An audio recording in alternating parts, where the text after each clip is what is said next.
Thanks so much for joining. I would love if you could tell my audience a little bit about yourself, why you're running, what you're running for, what you're doing right now, and maybe kind of the key differences between you and your primary opponents.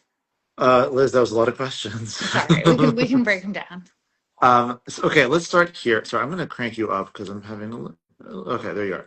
Okay, you are now cranked all the way up. My name is Daniel Biss. I am the mayor of Evanston, which is just north of Chicago. It's a inner ring suburb where Northwestern University is a diverse, progressive town. I'm running for Congress. My Congresswoman Jan Schakowsky, who has served for, she's now in her 14th term, has decided not to run for reelection in 2026. And so there are only 17 Democrats running to replace her, one of whom is me. And so, yeah, I'm happy to say more about where I come from, my background, what this race is like, what we're doing in Evanston. You name it, I'll do it. Choose your own adventure. I think the biggest thing that everybody wants to know in a crowded primary, where there's a lot of overlap in values, right? We're all Democrats and we mostly want the same things. Mhm. What are the key differentiators? What makes you different than your opponents? So here's my basic take. I think we need two things right now, and I think we need both of them. One is people who know how to do things in government, people with backbone and courage. They've figured out how to build surprising coalitions and get things done that other folks thought wouldn't happen. And number two, we need people who understand that in this time of crisis, we're not going to fix what we have just inside of government buildings with politicians doing politician things. We need a movement. We need organizers. We need activists. We need people in the streets. And therefore, we need elected officials who come from movement organizing, who put their own bodies on the line in the streets and are part of encouraging and growing a resistance movement across the country. And so I would respectfully argue that I have shown both of those things in my career. Number one, bold policy change, getting a bunch of stuff done that people thought, hey, that's not really going to happen. It's too hard. It's too controversial. Most politicians would back down and give up. And then also being in the streets, organizing people, building movements, putting myself on the line to make change. You know, some people could argue there are folks in this race who've done one or the other of those two things. Mhm. Nobody else in this race has shown they can do both. I think that's hugely important. And my questions will kind of dive further into this. But yes, I hear a lot of people say right now, we need a fighter, we need bold change. We also need people that actually legislate. We need people who are going to go to Washington and actually pass laws, because as we sometimes forget, that is what we're electing you to do. We need you to be exciting and galvanizing, but we need to make sure we're putting people in these seats that are actually going to get things done. And as you said, I agree. I think your career has demonstrated that you can do both. Starting with the latter, being that fighter, being that person that is putting themselves on the line. We saw again over the weekend this excessive force that was used by ICE, this time in protest against protesters in Elgin.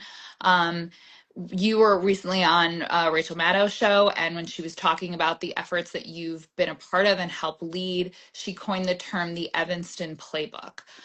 So I think you've done an incredible job leading the anti-ICE movement in Evanston and the North Shore, the Chicagoland area. So if you can condense the Evanston playbook for us, what is the best, safest, most effective way that we can stand up to this authoritarian overreach?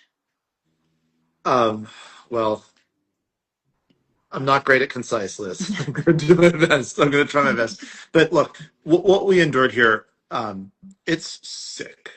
It is so obscene. These thugs, the racial profiling, the violence, the attacks. It's I've never felt the way I feel now. I've never experienced what I've experienced. It's sick. It's sick.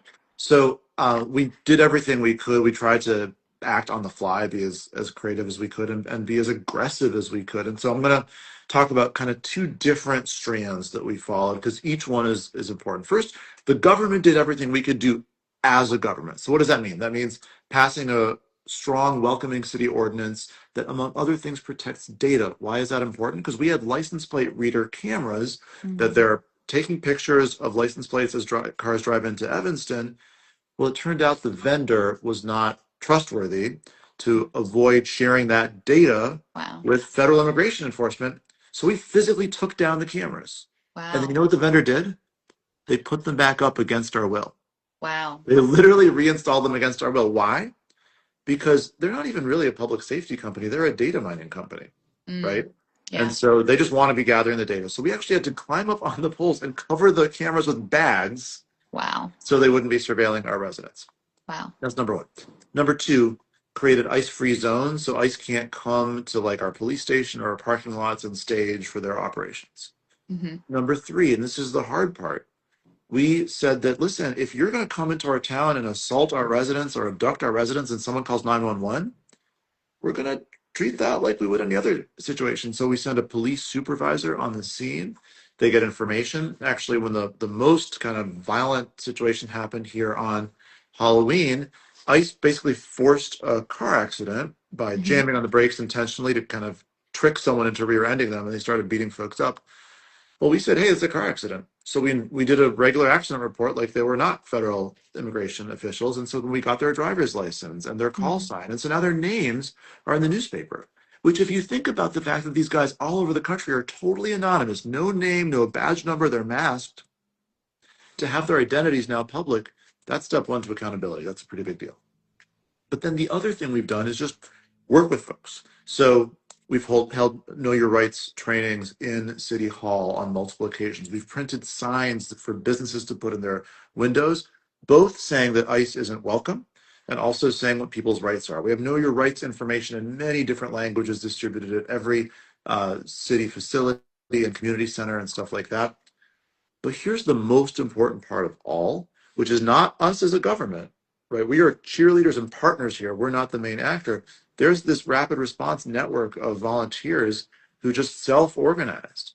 And it's the most Hmm. extraordinary thing. There, when ICE would be in town, there would be instantly dozens and then eventually hundreds of people on the street with whistles patrolling.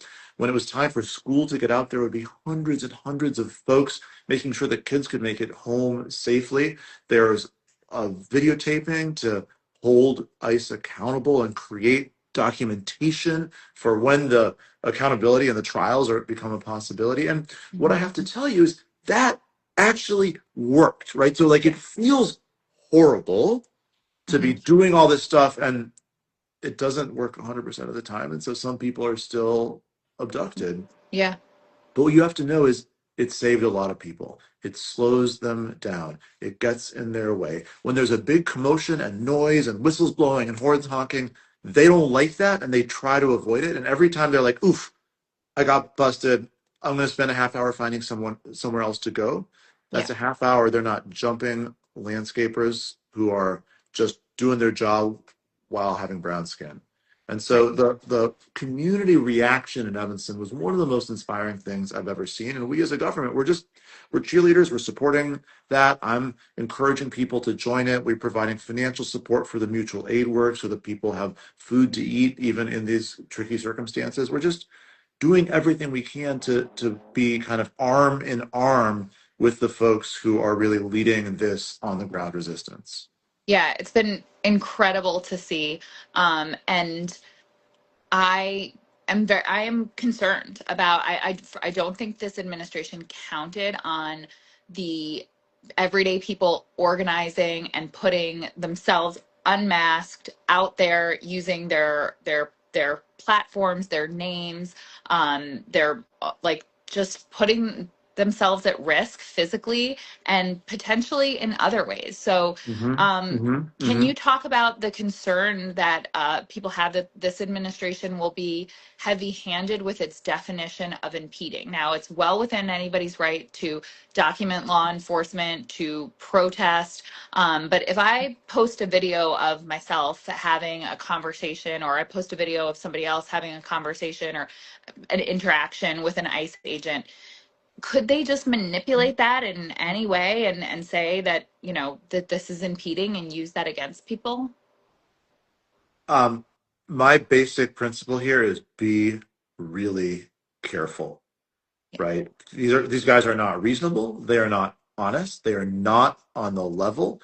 I mean, let's just back up a second, right? Donald Trump is obviously extremely willing to use the justice system as a weapon for his political agenda, irrespective of facts, irrespective of truth, irrespective of norms, right? I mean, just they're not even, they're firing prosecutors for not pursuing political prosecutions. Yeah. They're getting indictments thrown out. They're having grand juries not issue indictments because they're so out on a crazy limb. So I guess what I would say is be careful, take the threats seriously. I mean, one of the things that happened, I mentioned Halloween in Evanston, they the DHS press release, like their side of the story, accused people of quote aggressively following them, Hmm. right? Like you're allowed to drive in town like that. Yeah. What when they say aggressively following, they mean driving around. Yeah, Right. that's legal. So anyway, I'm not trying to be alarmist, and I would never ever want to talk in a way that kind of pulls people back from being a part Yeah. of the resistance. But I just want people to be careful and thoughtful and go into these situations eyes wide open about what the risks are. And so, you know, there's when you're on the scene with these guys, you know, there's an instinct to like do everything you can. I would advise, unless you really are thought about the risk you're undergoing, don't touch them. Don't Yeah. touch them, period. Don't touch their vehicles. Hmm. Don't lay hands on them. Even if what you're doing doesn't feel to you like obstruction, Hmm. just don't give them anything that they could dishonestly, disingenuously manufacture Right. a federal charge out of, unless that's a risk that you're willing to take. And the Right. other thing, the reason it's so important to document is that I don't trust what they do. I don't know that I don't know what they're gonna do in terms of how they doctor video footage. But if you have your own, Hmm. that's critical. The last thing I'll say on this. So in Evanston, we found out that right after the Halloween incident, the FBI was going door to door in the neighborhood where it happened, not to protect the people of Evanston who were under attack from their federal government, but presumably to open a phony investigation into people. And again, the whole basic principle here is super simple and super straightforward. If everybody who hates what they're doing stands up, Yeah. they lose. So they want to make it as scary as they possibly can for folks to stand up. Yes, absolutely. Yeah, that was really shocking to hear that they were shopping for people's ring footage so that they could ostensibly get more people's face on camera, get different angles. And the answer to this is exactly that. It's not to stand down. I mean, we have to be smart. We can't give them layups by like touching them or anything like that. But I think the more people that are out there, the more people that are on these rapid response chats, like they're, I hate to say this because you never know what they're going to do, but they're not going to put everybody in jail. They're not, if there are instances of every time that ICE shows up, a crowd of 100 people, like that makes everybody safer. And the alternative of doing nothing, the fact that we're even having this conversation just goes to prove that this is authoritarianism. The fact that we are afraid of our own government is powerful. Like I think we are already at the place that we fear. So it is not the time to back down, but rather to be smarter. When you were on Chris Mowry's podcast, you talked about this ICE and National Guard occupation being like a dress rehearsal for the midterms and the voter intimidation that you're concerned about going into this next year. So what do we do to defend against that? So I always try to speak with a lot of humility here. Like, I don't know what's going to happen, so I'm guessing. And so I just say that I'm going to tell you what my guesses are, but I just want to be super clear that there we're in uncharted territory, and that means we've got to make the most educated guesses we can, and then watch really closely to see if we're wrong and pivot. But here's my best guess. I have trouble imagining that they would just cheat by miscounting ballots on purpose, or physically threaten people if they don't miscount the ballots. I think we're still pretty far from there, thank God for now. The challenge is, are they going to use all this stuff they've built, all these tools they've become so good at, to just make it scary to go outside on election day in Yeah. certain places, right? So, like, hey, big statewide election in Georgia, little bit lower turnout in Atlanta is a big problem for John Ossoff. Are they going to just have a bunch of National Guard and ICE folks wandering around Atlanta on election day with their guns and their camo and their masks? Same thing with, I don't know, Milwaukee, let's say, right? Yeah. And so the thing about that is, if that is the plan, there are two really important things to remember. Number one, in almost all of the country, it's not as good as Illinois everywhere, but in almost all the country, there are safe, secure ways to vote early and by mail. And number two, if people have been informed of the fact that someone is trying to silence their voices and stop them from voting because they do not want their voice to be heard, there tends to be a big reaction. Yeah. And so we have to communicate to people in advance. Hey, number one, they're trying to shut you up because they're scared of you. They don't want your voice heard. They want to run our country without you having a chance to weigh in. And number two, if you're concerned about the safety of going out on election day, here are other ways you can safely vote and ensure your vote will be secure and will be counted. And if we communicate those two things effectively, I think we'll be in okay shape. Yeah. And I think if they're running a dress rehearsal, we are too, right? Yes, The yes, community yes. organizing and the stuff that we're doing, like I think we're winning the narrative nationally. I think that white moms with whistles are coming out looking stronger and more powerful and less afraid than these total beta males covering their faces, running away. And it's so true. We've seen it in Evanston, we've seen it in Chicago, that when a crowd of 40 or 50 people gather and they're whistling and they're being annoying and they're making their job harder, they do leave and they leave the people and they stop harassing people who are citizens, people who have no criminal backgrounds, people who are easy targets. Like that's what they did in Evanston. That's what they did in Wilmette is they looked for easy targets, landscaping trucks where they could have as you've talked about, the helicopters flying low so they can see where the landscapers are. And then they like kind of box them in. It's like they're looking to hit a quota and get as many people easily as possible. So if we can make their job harder, it is well within our right to do so, and we can make them stop this. Just, I mean, it's just wild to believe that this is where we are, and that this is. I bet you did not think that this would be such a large part of your campaign. Um, I mean, it's shocking. It's so shocking. I didn't think it would be such a large part of my campaign. I didn't think it would be a part of being mayor of Evanston. yeah, It's really shocking, and I don't know kind of how geographically focused your audiences are for people who don't live here. Like you got to understand when they stand up at the press briefing room in the White House and talk about going after the worst of the worst. They're not exaggerating. They're not like, oh, like maybe shooting for the worst of the worst, but we're being a little sloppy and we hit and we miss. They're just lying. They are literally randomly racially profiling people. They're going after people based on the color of the skin and the job they have and the language they speak and nothing mhm, else. mhm, And yeah, it's shocking. I hear even now, months into this, I hear myself say those words and I just feel sick or confused or like yeah, I must be exaggerating. It can't be real.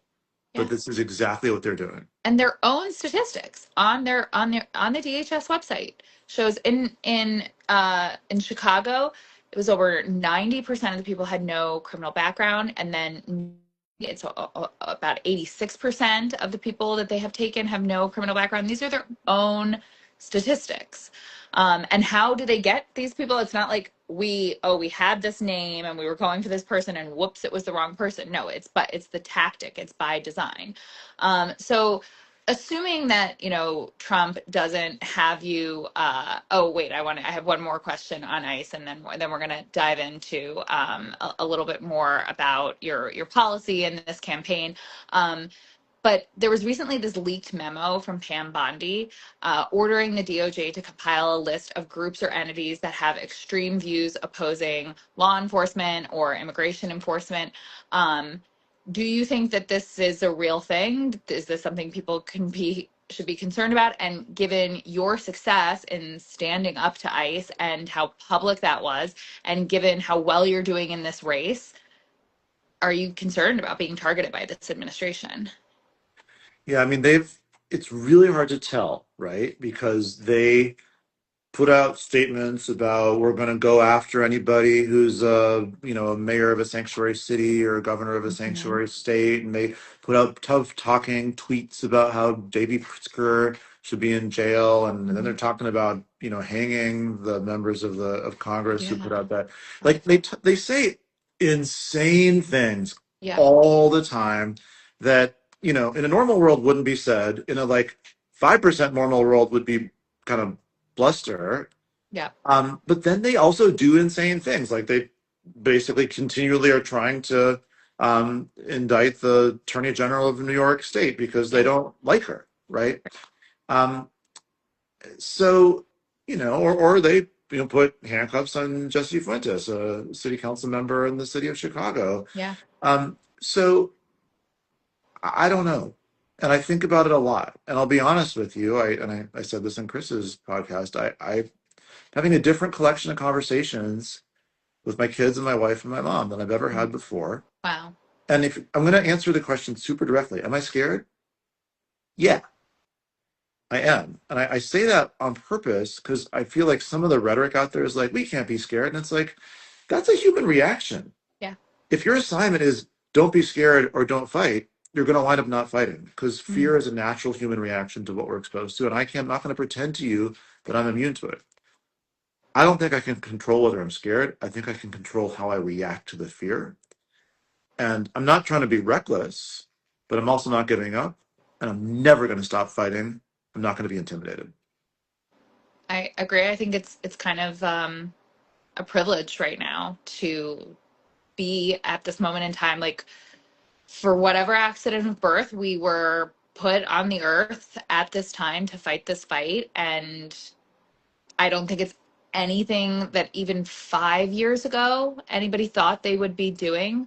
But I think that that's a healthy reaction, that the fear is real, but so is the moment. And yeah, it is. I'm sure that that's scary and intimidating for your kids, but it's the why, right? So, assuming Trump doesn't have you in the gulag on your first day in office, about 13 months from now, you'll hopefully be on a plane to DC. You'll be gathering a staff. You'll have a meeting. What is on the whiteboard in that meeting? What is the legislation that you're going to be, obviously there's going to be a lot of work to react and contain the Right. administration, but can we hope for any forward progress or things that we can work on? Yeah, for sure. I mean, I'm not naive, right? I get it that, I take office in January of 2027, hopefully as a part of a Democratic majority in the House. Um, Hopefully with a Democratic majority in the Senate, which is obviously a longer shot, but I don't think that's impossible. Yeah. Um, Donald Trump's still going to be the president, barring something very unexpected. And so, the Daniel Biss kind of, fantasy agenda is not going to just become law, Yeah. on week three. But I still think it's really, really, really important for us to talk about what we will do when we have full control of power, what we need to do, what the priorities need to be. And, Yeah. to me, the three that I keep coming back to are climate, economic security, and corruption. I think climate speaks for itself. Economic security, I think it's really important for us to be clear about this. We have, like, this something crazy is going on, right? Like, Yeah. this country is wealthy. And there are a lot of people, I don't mean 10% or 20%, I don't mean the poorest. I mean lots and lots of people who are in some way living on the edge, right? So maybe that 60% of means Americans don't live comfortably. exactly, right? Like, So for some of those stats are just like literally hey, if you got a $400 emergency car repair, could you pay it out of cash? Right? But some of that is, can your kids afford housing? Mm. Can you afford to start a family? Like maybe your income is fine, but you can't afford to start a family because our leave policies are so horrible and childcare is so expensive. Or maybe it's a question of because of my student debt, I basically can't afford to start the business that I actually went to school to train myself to be able to start, right? These basic, or hey, I'm okay for now. Will my job exist next year or will AI take it away, right? And so there's this basic problem of people are living so close to the edge, as you put it, 60% of people not living comfortably with all this wealth here, right? Just, it doesn't I think makes sense to most people. And I would say, hey, we've watched for 2 generations as the biggest corporations have grown and consolidated and become more powerful, as workers have grown weaker, as unions have shrunk. And basically, the dial of power has just turned from workers to corporations, from consumers to corporations. And it just feels like we're not really the narrators of our own story anymore, right? We're sort of in someone else's story and we lack agency and we lack control and we lack security. That's a problem. It's a problem for people's well-being, and frankly, it's a problem for our politics. And so I think a politics that's about going after the biggest and most powerful corporations and lifting up workers and actually addressing these price and affordability issues that are keeping people from saying they're comfortable, that's absolutely pivotal. And then the last thing, I just don't want to leave this off because it's so important. Our politics are. Yeah. Are we allowed to say, are we allowed to curse here? Yes, I love cursing. Okay, our politics are very fucked up. Very, very, very, very fucked up. And it's kind of hard to put that in the middle of the agenda because you don't like run on political reform, but Yeah. money in politics and the way the districts are drawn and the way that politicians are able to get rich, like by trading stocks, these are things. Oh, the fact that, the people of Washington, D.C. don't have a state, Mm-hmm. therefore they don't have Senate representation in the Senate. Yep. You know, these issues are so important from a standpoint of having our democracy work, from a standpoint of leveling the playing field so that there's actually hope of having just kind of some political equity moving forward.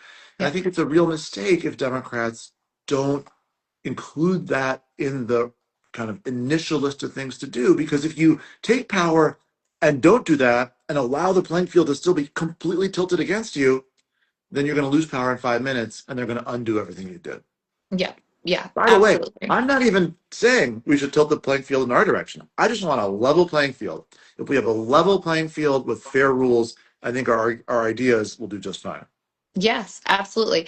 I think that something that Trump hit on was that people felt disenfranchised by our political system. They felt that it was controlled by special interests and donors, and that politicians are out for themselves and to keep their seats and not to actually legislate. And that is because of the way that it is set up. That's because of campaign finance laws. That's because of, yes, that you can trade stocks and all of these things that go into that. So I think that that's hugely important. And if that is not the centerpiece of every Democrat's platform, I think we're really in trouble because people are not stupid. They understand when the biggest thing that I hear from the general public is that both sides are the same. So we need to start showing that we are different, that we actually mean what we say, that we're actually trying to pass the legislation that we're trying to pass, and that our politicians play by a different set of rules. And I think a really good thing trying to pass that, I know you've talked a lot about the getting politicians to not be able to trade stocks anymore, same with Ossoff, is to make it a party-wide thing. This was, in some ways, we can kind of like take a page out of the GVP movement book, to just have no every Democrat be divesting. Every single Democrat in Congress, we're not trading stocks. Why are they? Like, and we automatically, and that's something we could do right now. That's something that we don't need the majority to do. That's something that we could just do as a party, that everybody signs onto this and says that we are going to lead by example, and it makes them look terrible. So Can I'm I just excited. Yeah. jump in with some like extremely real talk here? The There are a lot of things that are popular, that sound good, and that are the right thing to do, And the game that is played is everybody who's running in a competitive district says they're for it, Hmm. but it's never going to happen. And they all wink at each other and they nod at each other and they know that it's just going to stay there as an issue while they can continue trading their stocks forever. Yeah.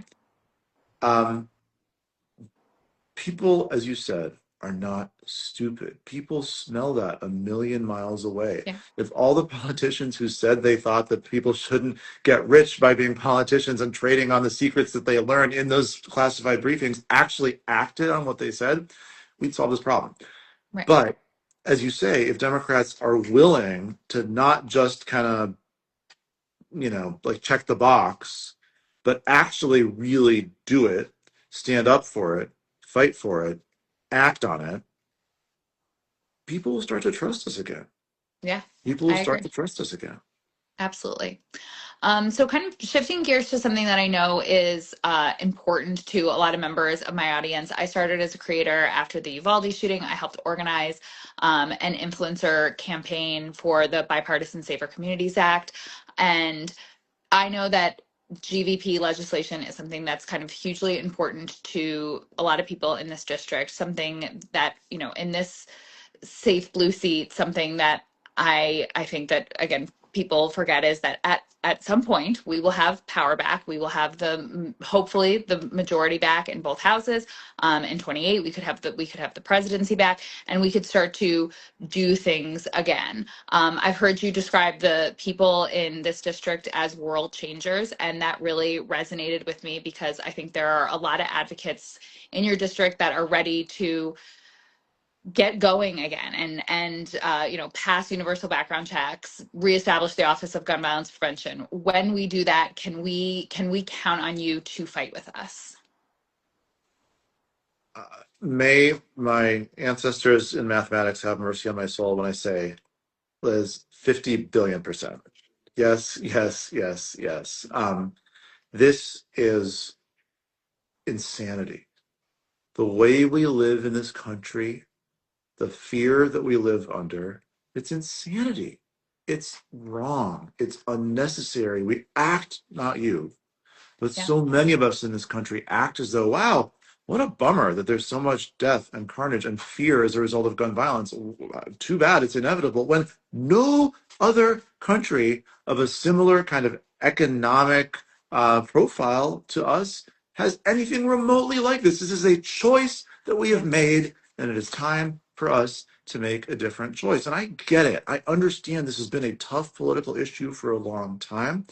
But the way that it's changing is not because of the politicians. Yeah. It's because of the activists. It's Yeah. because of the reality, actually, partially. It's just Yeah. because of the nightmare on the ground, the horror, right? But it's also because of activists who are organizing.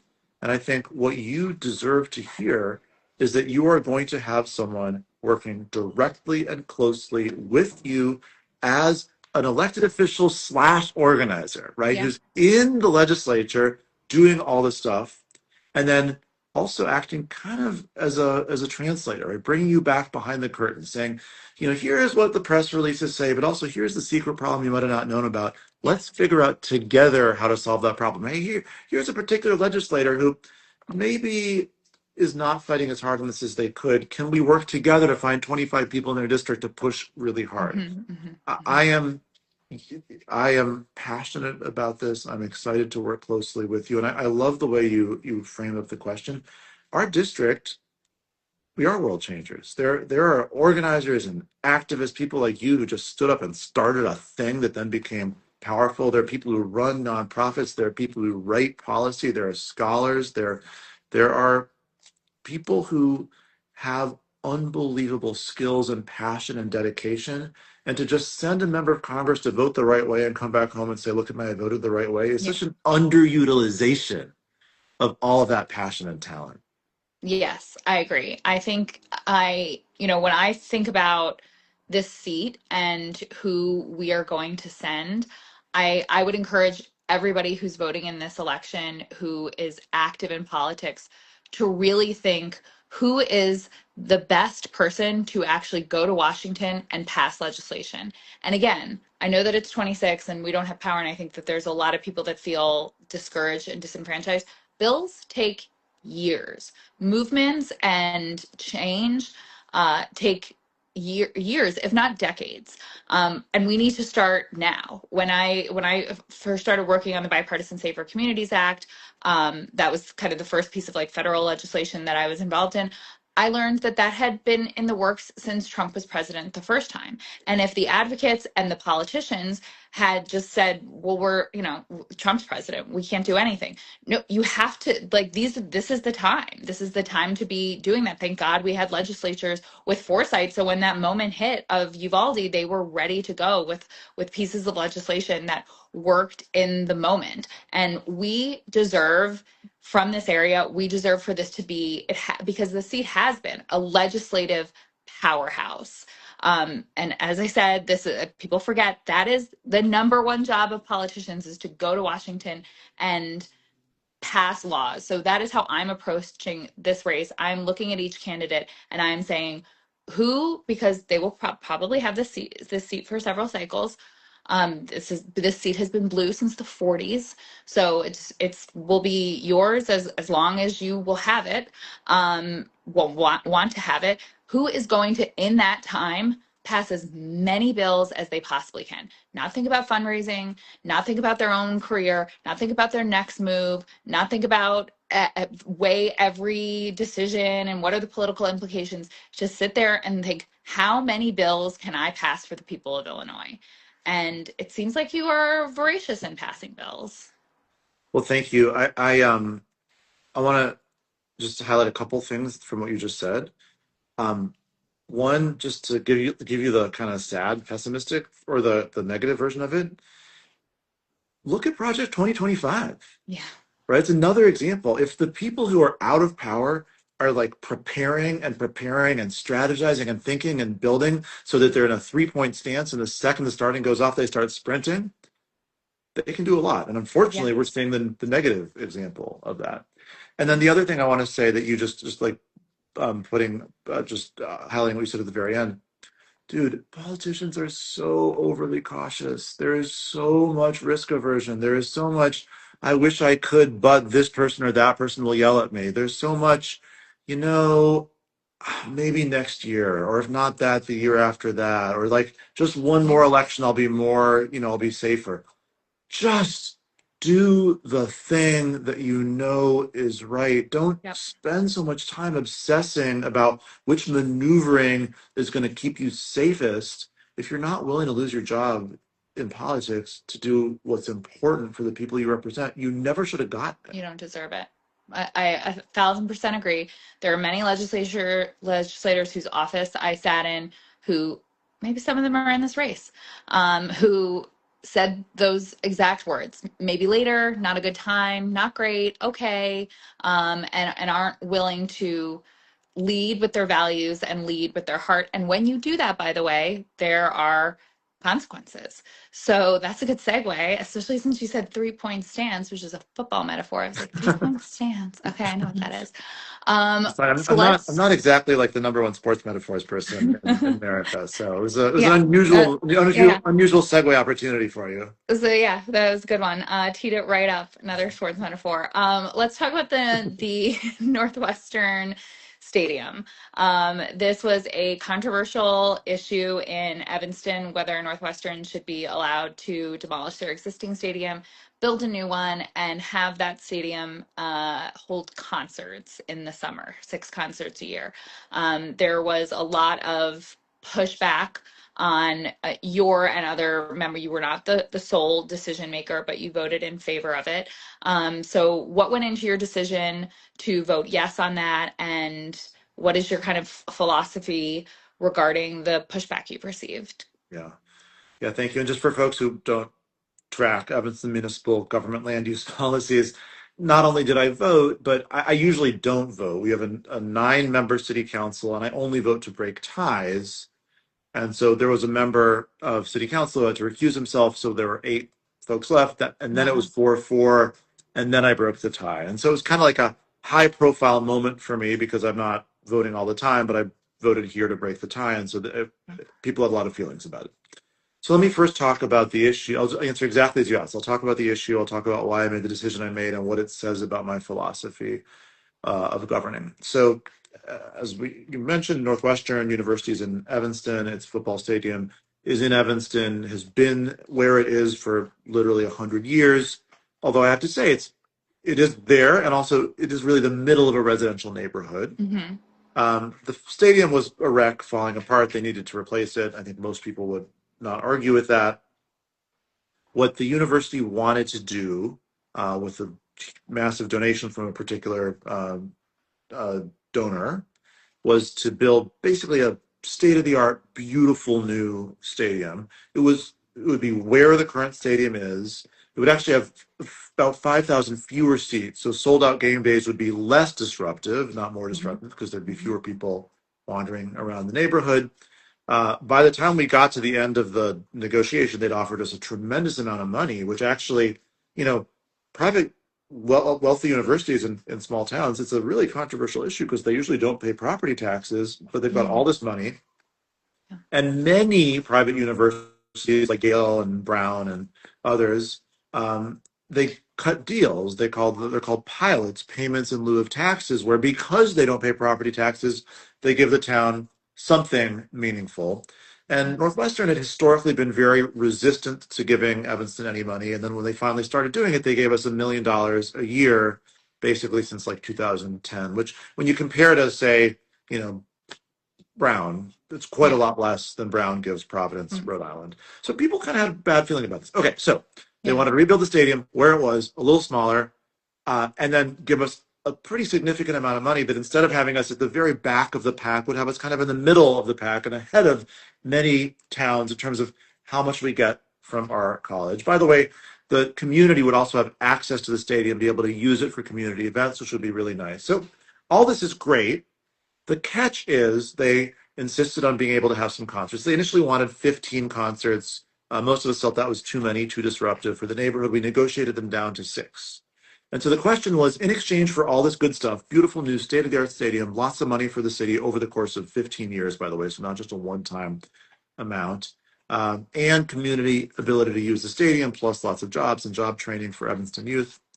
In exchange for all of that, is it worth accepting 6 concerts a year, which might really be disruptive and frustrating to some residents? And different people had different takes. It wound up being a really controversial issue, and I thought it was worth doing. I thought we got more than we gave up, and I think it's been a priority of our community for literally a century to get a decent amount of money out of Northwestern. We finally made it happen. I thought it was worth making a serious concession to make that happen, and so I voted yes. So now you asked about what that says about me. First of all, how do I feel about the people who disagree? I respect them. I listen to them. I take them seriously. It's a judgment call. It's really about how good do you think these benefits are and how much do you think these concerts would be disruptive. It's also about balancing constituencies, right? A lot of folks Mhm. very near the stadium really opposed it, but most folks in Evanston supported it, and that's a tough call, right? You don't want And the to. businesses near the stadium wanted it.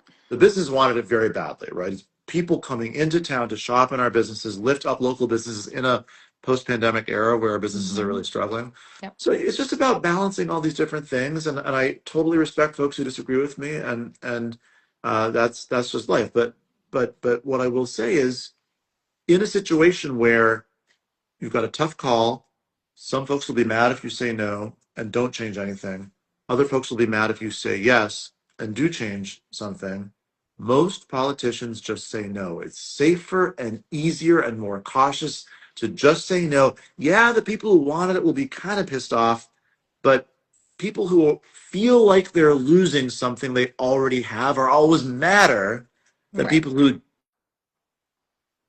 like something they wish they were about to get. And so the safe political move is always no, don't do it. Don't ruffle feathers. Don't take the heat. Don't stick your neck out. Nothing ever needs to change. Everything is perfect. And this is why we're so stuck as a society. It's why Yeah. we don't solve problems. It's why people are so pissed at government because Yeah. they say they're not taking on the biggest problems in the country. And so, to people who disagreed with me on this, I would say, I respect you. I hear you. I see you. And what I would ask you to do in evaluating my candidacy for Congress is say, would you rather have someone who analyzes the issue and listens to all sides and comes to his conclusion and then does the thing that he thinks is right, even if it puts him at risk? Or would you rather have the cautious person who's not going to make any waves and not make any change? Liz, I think right now we need someone who's willing to take risk and make bold change. I agree. I think that 90% of the politicians I know, if they were eyeing a congressional run, they would have voted no, just knowing that it was something that they were going to get asked about, something that people are going to bring up at a coffee, something that, I was having one of our North Shore Liberal Mom coffees at our friend's house that you are close friends with, and you stopped by and joined us. And it was the first question you got, and it was not asked nicely. Well, I shouldn't say it wasn't asked It wasn't nicely. rude.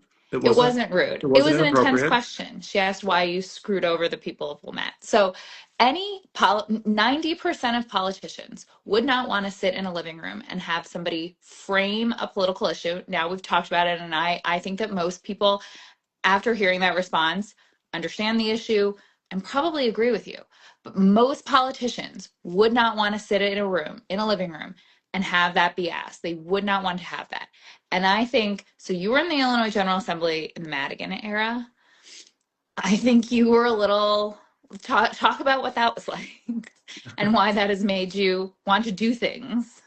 Yeah, it was. I mean, I'll tell you first. I'll tell you a story that you've heard me tell before, but your listeners haven't. So I took over from a Republican, and that meant that Madigan thought I might lose. By the way, if Madigan thought you were in a safe seat, he ignored you completely. You Mm-hmm. were just like invisible to him.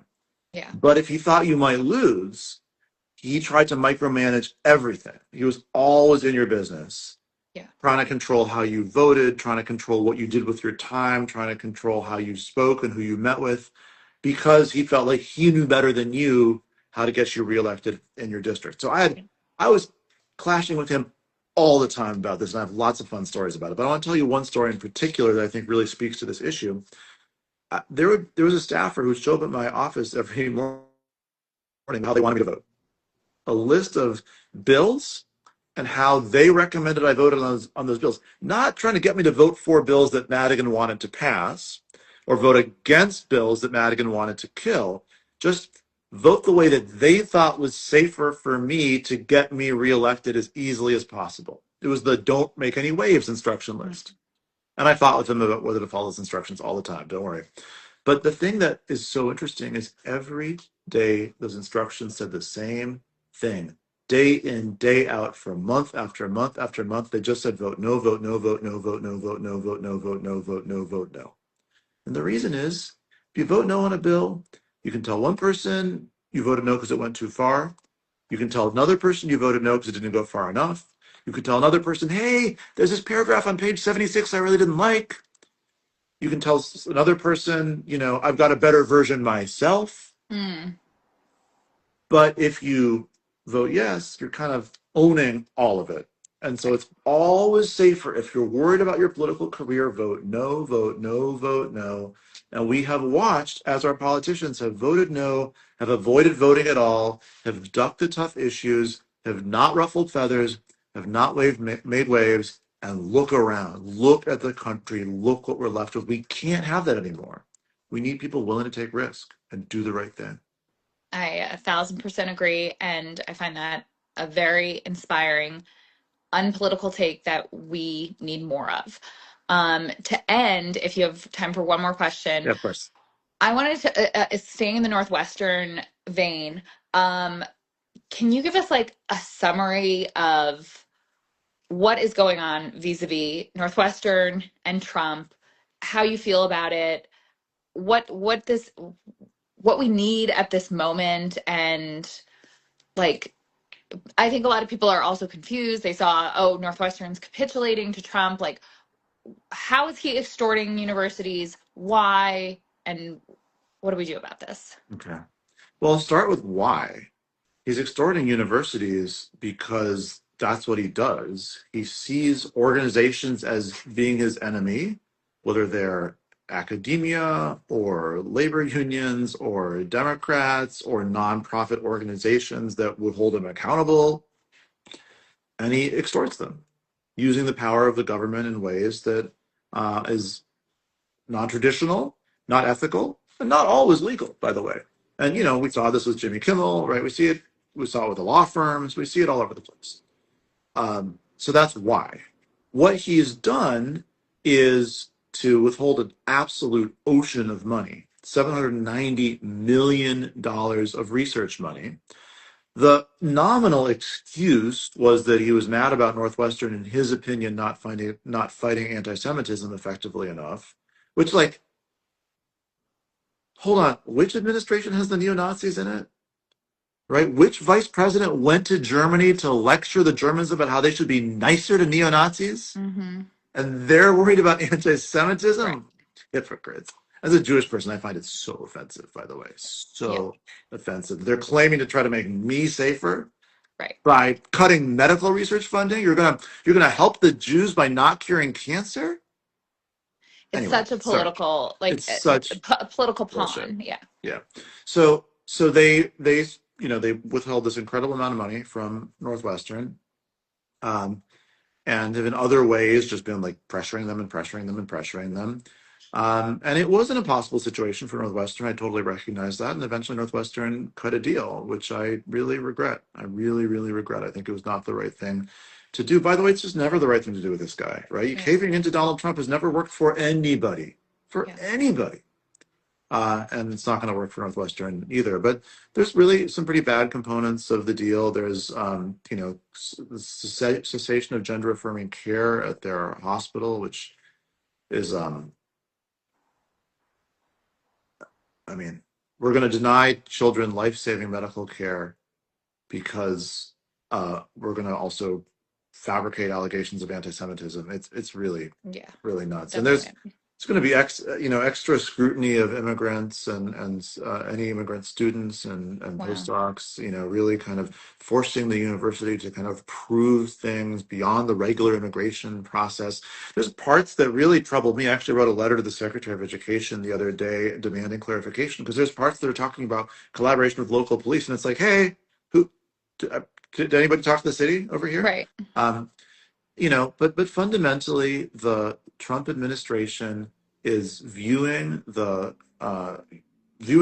scholars, right? Viewing academic inquiry as hostile, right? Mm-hmm. Open-minded thinking about information and critical thinking and asking tough questions is hostile to the authoritarian project. So they're going after universities and they're attacking their funding streams and their ability to do research in an effort to extort them. And in this case, it looks like it was successful. Yeah, it is. And I think the important takeaway is people can be disappointed in the universities, but they are being extorted. And the Right. fact that we're putting, institutions of higher education in these positions where they have to decide that if they're going to cut entire departments, fire people who have been there for decades, something that they will never be able to rebuild. I mean, we talk about the brain drain. People are moving out of this country that Of are course. scientists in like droves because and this isn't one of these things we, 4 years and we'll get it back again and we'll rebuild and we'll reopen this office. And it's like the people are gone. It's over. So it's a completely impossible position that they're putting these institutions in. Yeah, I agree with that. By the way, it's worse than you save. And not only are the people gone, but then wherever the people are, that's where others want to follow, right? So Mhm. grad students are going to say, Yeah, I used to want to come to America, but now all those professors I wanted to work with, they're in China or right.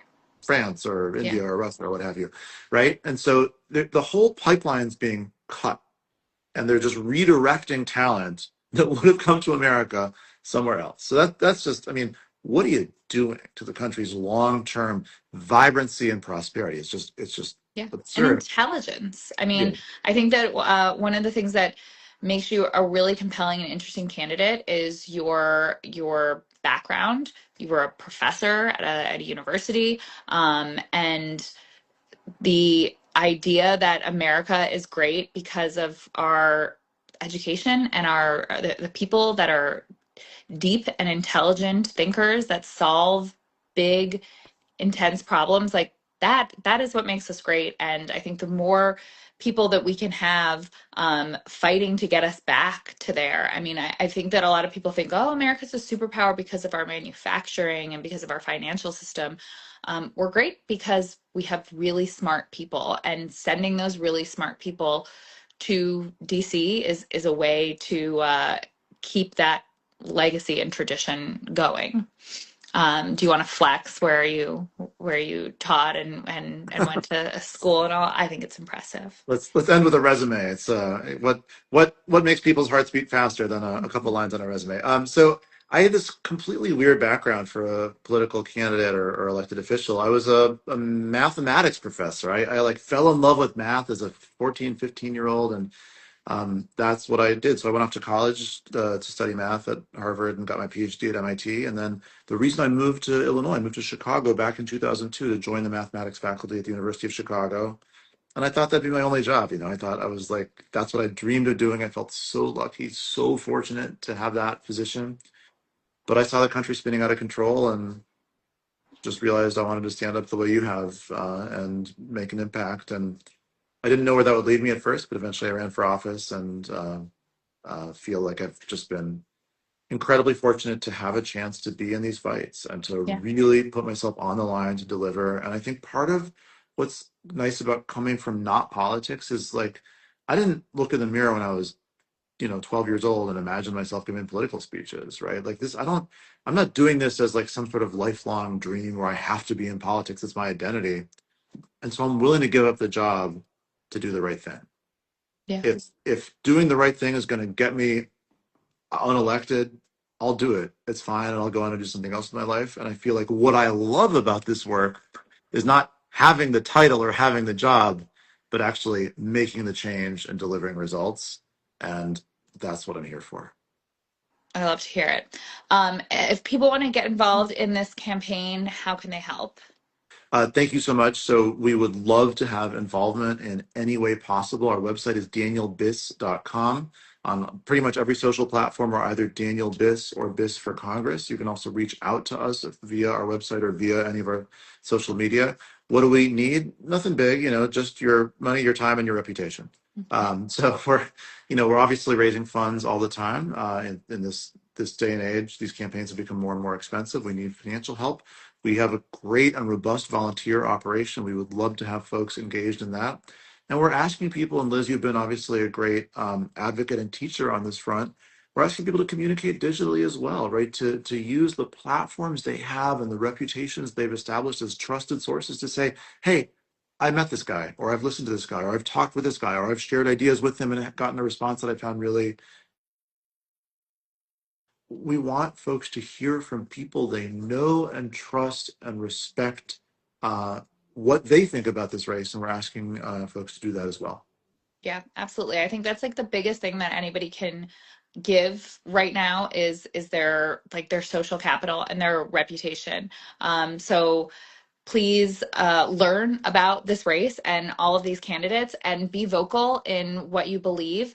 I also just want to remind everyone that election day is March 17th and that there are so many people that are probably going to watch this that are in my audience that have not had like a super competitive congressional primary in the state of Illinois, maybe ever. Maybe you were in college when Tammy Duckworth ran. And so since you've been alive, you have not voted for a senator or your congressperson. And let's change that. Or since you've been eligible to vote, I guess.